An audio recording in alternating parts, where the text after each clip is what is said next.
आज हम जिस कहानी की परतों को खोलने जा रहे हैं उसका नाम है बछुआ। ये नाम तीन दोस्तों के लिए सिर्फ एक शब्द नहीं था, बल्कि उनकी जिंदगी का सबसे बड़ा खौफ बनने वाला था। तो चलिए देखते हैं कि ये खौफ कहाँ से और कैसे शुरू हुआ। कहानी की शुरुआत होती है इस घने ठंडे माहौल से। देखिए, ये लाइनें सिर्फ मौसम का हाल नहीं बता रही। नहीं, ये तो उस आने वाले अंधेरे की आहट हैं जिसमें एक बार कदम रखने के बाद लौटना लगभग नामुमकिन हो जाता है। कहते हैं ना, हर डरावनी कहानी की शुरुआत एक बड़े ही नॉर्मल से दिन से होती है। और ये कहानी भी एक ऐसे ही अनचाहे सफर से शुरू हुई जिसका अंत किसी ने कभी सोचा भी नहीं था। तो कहानी में तीन दोस्त हैं। पहला है आशीष, जो अपनी मां के जाने के गम में डूबा है और कॉलेज की परेशानियों से भी जूझ रहा है। दूसरी है पायल, जिसे हर चीज प्लान करके करने की आदत है। और तीसरी सुरभि, जिसे एडवेंचर का कीड़ा है। और बाराबंकी के एक गेस्ट हाउस जाने का ये अचानक बना प्लान, हाँ, ये सुरभि का ही आइडिया था।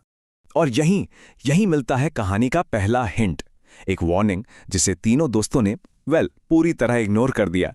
टेबल पर पड़ा वो अखबार खामोशी से आने वाली तबाही की खबर दे रहा था, पर उसे सुनने या समझने वाला वहां कोई नहीं था। ये स्लाइड आशीष के दिल के अंदर चल रहे तूफान को दिखाती है। एक तरफ हैं पिता के वो कठोर शब्द जो उसे अंदर से तोड़ रहे हैं, और दूसरी तरफ मां की वो ममता भरी याद और उनका दिया हुआ ताबीज। यही ताबीज जो उसकी रक्षा के लिए था, उसे अपनी मां की याद दिलाकर और भी ज्यादा इमोशनल और कमजोर बना रहा था। एक ऐसी कमजोरी जिसका कोई फायदा उठाने वाला था। तो बस सफर शुरू होता है। एक ऐसा सफर जहां जानी पहचानी दुनिया पीछे छूटने वाली थी और कुछ अनजाना दरवाजे पर दस्तक देने वाला था।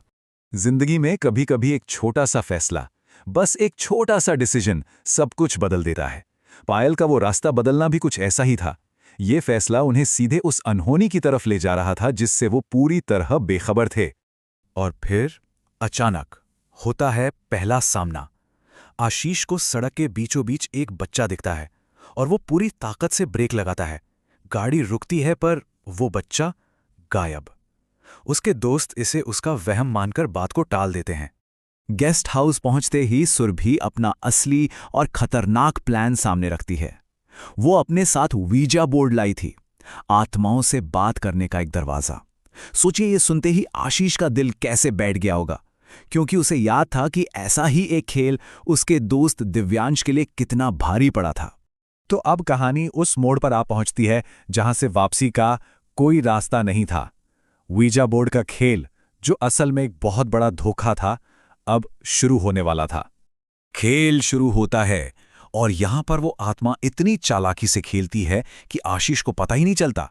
जब प्लानचेट सोना नाम बताता है, जो आशीष की मां का नाम था, तो वो इमोशनली पूरी तरह टूट जाता है और उस आत्मा पर आंख बंद करके यकीन कर लेता है। जैसे ही आशीष का भरोसा उस पर पक्का होता है, आत्मा अपना असली खेल खेलती है। वो एक चेतावनी देती है, प्लानचेट पर 3 शब्द लिखकर, बछुआ, मंदिर और तोड़ना। और यहीं पर आशीष वो गलती कर बैठता है जो उन्हें तबाही की ओर ले जाने वाली थी। वो उस मैसेज का मतलब पूरी तरह गलत निकाल लेता है। उसे लगता है कि उसकी मां की आत्मा उन्हें उस बच्चे के भूत बछुआ से बचाने की कोशिश कर रही है। बोर्ड के धोखे में आकर तीनों दोस्त अपनी प्रॉब्लम को सॉल्व करने निकल पड़ते हैं। उन्हें क्या पर जहां सारे धोखे, सारे पर्दे हटने वाले थे और असली लड़ाई शुरू होने वाली थी। और अब खुलता है कहानी का सबसे बड़ा, सबसे भयानक सच। जिससे वो बात कर रहे थे, वो आशीष की मां सोना थी ही नहीं, वो तो सोनम नाम की एक शातिर बुरी आत्मा थी। उसने आशीष के दुख का फायदा उठाया और उसे अपनी आजादी की चाबी बना लिया। जैसे ही वो बुरी आत्मा हमला करती है, पता है कौन सामने आता है? बछुआ, वही बच्चे का भूत। वो आशीष को बचाने के लिए बीच में आ जाता है। जिससे वो अब तक विलन समझ रहे थे, असल में वही उनका प्रोटेक्टर था। आशीष को 1 सेकंड में सब समझ आ जाता है। जिस त्रिशूल का ताला उन्होंने तोड़ा है, वही अब उनका आखिरी हथियार है। वो पूरी हिम्मत जुटाकर त्रिशूल उठाता है और सीधा उस आत्मा पर हमला कर देता है। त्रिशूल लगते ही वो आत्मा राख में बदल जाती है।